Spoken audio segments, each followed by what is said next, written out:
Allez, c'est parti pour le résumé de la semaine, toute l'actu qu'il y a eu cette semaine sur la chaîne. Pour ça, vous abonner, surtout, c'est important. Et à activer la cloche, également très important. Allez, c'est parti pour le résumé de la semaine. Les news du 30 janvier 2023, 7 news traitées sur la chaîne. NIO a battu son record, 60 000 échanges de batterie en une seule journée. Joli. Suzuka dévoile 5 véhicules électriques qui sortiront d'ici 2030. Enfin, il dévoile, entre guillemets, il tease, on va dire. Ensuite, Vinci va proposer une remise sur la recharge des VE avec son badge Ulysse. Bon, c'est toujours bon à prendre, mais bon. Les péages, c'est du racket. Xiaomi dévoile sa première voiture électrique, la MS11. Malheureusement, on n'a pas trop d'infos sur la batterie, etc. Mais on a au moins l'extérieur en mode non camouflage. Donc c'est pas mal. C'est déjà pas mal. On aura la suite, je pense, dans l'année. Sono Motors prolonge jusqu'au 1er mars sa campagne de financement pour sauver la Sion. À la base, ça devait s'arrêter dans les jours qui viennent, là. Et donc, ils prolongent encore. Vous prolongez... Alors, ils ont réuni même pas la moitié de la somme. Donc, c'est mal parti, quand même. Ça va faire pchit, Sono Motors, Tesla, plus de 1200 stations superchargeurs ont été construites en 2022 dans le monde. Et enfin, une Model S prend feu sur l'autoroute. 22 000 litres d'eau pour éteindre l'incendie. C'est juste monstrueux. Voilà, à demain pour la suite. Alors, cette news sur la chaîne en ce 31 janvier 2023. La présidente de Tesla a tenu à défendre Elon Musk au procès l'incriminant. Logique, j'ai envie de dire, vu que c'est la présidente de Tesla. L'inverse aurait été étonnant. Porsche préparerait une Taycan de 1000 chevaux avec 3 moteurs pour rivaliser avec la S-Plaid notamment. Xpeng va dévoiler 2 nouveaux modèles pour l'Europe dans quelques jours. Ce sera le 3 février. Audi promet une RS6 e-tron aux performances démoniaques. Elle sortira cette voiture en 2024. Bon, sûrement une présentation cette année du coup. Demeo demande de l'aide à l'Europe pour contrer les Chinois et Tesla. C'est le problème de nos constructeurs européens qui sont incapables de se débrouiller par eux-mêmes et qui sentent le vent tourner. Musk, les Chinois font beaucoup plus peur à Tesla que les Européens. Bah oui, ça, c'est la continuité de ce qui a été dit avant, de toute façon. Il est lucide, clairement. Et enfin, le volant de son modèle Y se détache sur l'autoroute. Il réclame purement et simplement le remboursement de sa voiture. Mais il la garde, la voiture, attention. Il veut le remboursement, il veut le beurre et l'argent du beurre, le monsieur. Bon bref, de toute façon il faut une compensation, c'est clair, mais de là à rembourser la voiture et le laisser, c'est un peu abusé je trouve. Voilà, pensez à vous abonner, à demain pour la suite.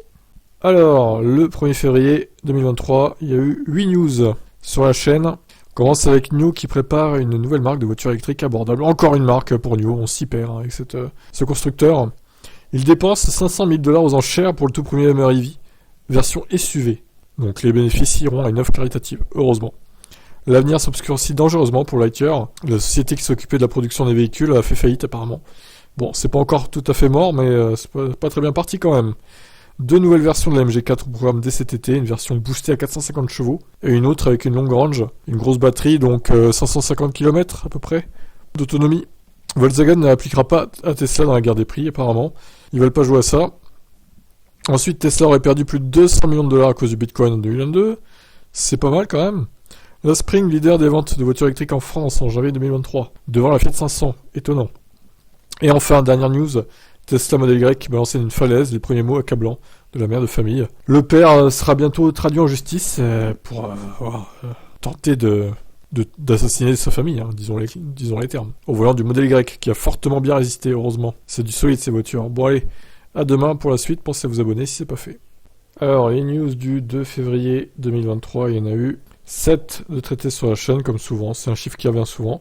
Wuling Bingo, le prix de l'autonomie dévoilé pour la Chine. Bon, elle arrivera sûrement un jour en France, peut-être budget MG d'ailleurs. Nissan prévient ses concessionnaires, l'Aria sera distribuée au compte-gouttes en 2023 encore. Ah là là, Nissan, c'est plus ce que c'était. Le département de la justice américain plutôt, ouvre officiellement une enquête contre Tesla. Allez, une enquête de plus contre Tesla. Ça nous manquait, Plus d'1 million de Wuling Bingo Mini EV en circulation sur les routes chinoises. C'est un énorme succès. Ils ont même fait des promos, là. 400 €, l'équivalent de 400 € de remise. Sachant qu'elle était à moins de 5000 € là-bas. C'est juste incroyable. C'est normal qu'elle soit autant vendue, vu son prix. Musk tease sur la version bêta de production du Cybertruck, c'est incroyable. Bon, voilà, les teasings de Musk. La Model S établit un nouveau record d'autonomie en Norvège par une météo glaciale. Bravo. Et enfin, là c'est incroyable, crash l'Audi e-tron, la batterie a été purement et simplement éjectée du véhicule. Et s'est retrouvée à une dizaine de mètres du véhicule, en train de cramer, quoi, tout simplement. C'est juste super dangereux. C'est fou cette histoire. J'espère qu'il y aura une enquête de menée, hein, c'est pas normal. À demain, pensez à vous abonner. Les 7 vidéos de la journée du 3 février 2023. Les voici. Honda veut démocratiser la pile à combustible, une nouvelle version 3 fois moins chère apparemment. Incroyable. Toyota démontre par un puissant calcul scientifique que les voitures électriques sont nocives et que les hybrides, c'est la vie, c'est ce qu'il faut. Vite, des millions d'hybrides. Signé Toyota, évidemment. La startup Waymo fait faillite. Donc un espèce de vélo électrique avec caréné. C'est un peu bizarre comme concept, c'était hors de prix de toute façon. C'est pas étonnant que ça fait faillite. Tesla ouvre officiellement son réseau de superchargeurs à tous en Australie. Ça progresse. Une Gigafactory au Mexique, une annonce très proche selon le gouvernement mexicain. À surveiller dans les prochains jours du coup, prochaines semaines. Ce camion 100% électrique a réalisé 3000 km en une semaine, au lieu de 4 jours en thermique. Il reste quand même du boulot, parce que là, ça fait 3 jours de différence, c'est beaucoup quand même. Hein. Alors, il a que 500 km d'autonomie, celui-là, c'est pas celui de Tesla où il y a 1000, mais bon, quand même. Et enfin, aux États-Unis, certaines sociétés refusent d'assurer des modèles Y, parce que c'est trop cher à réparer tout simplement. Donc, pour ça aussi que Tesla a lancé sa propre assurance. Allez, à demain pour la suite, pensez à vous abonner.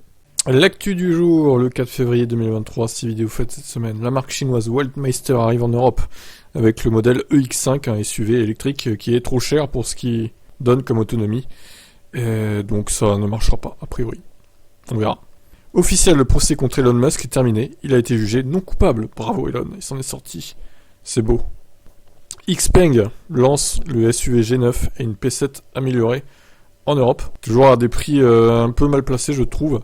Donc, à voir. Audi confirme le maintien de sa gamme e-tron, contrairement à Mercedes et sa gamme EQ qui va être retirée sous peu. Le drift le plus long du monde a été réalisé avec un Skoda Enyaq électrique. 7 km et quelques.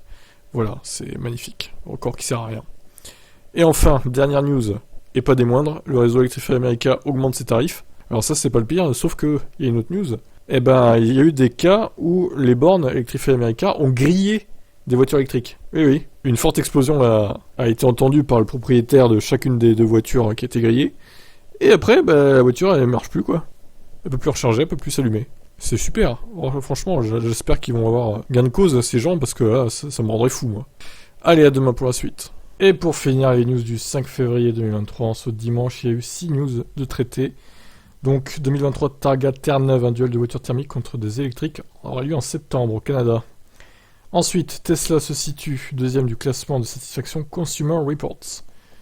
C'est plutôt une bonne performance. Ford, nos voitures électriques ne seront pas rentables avant 2026. Voilà qui est ballot. Cathy Wood, les actions de Tesla vaudront 1500$ d'ici 5 ans selon elle. Bon, elle avait aussi dit que ça vaudrait en 2023 4500$. Hein. C'est un peu planté du coup. La Model 3 Project Highland en essai sur route ouverte mais toujours camouflée. Sera-t-elle révélée du coup cette année? Je pense que oui. Peut-être dès le 1er mars, comme vous avez dit dans les commentaires. Et pour finir, le Cybertruck, plus fonctionnel que ses concurrents apparemment, il peut embarquer un chargement assez conséquent. Voilà, pensez à vous abonner, à demain pour la suite.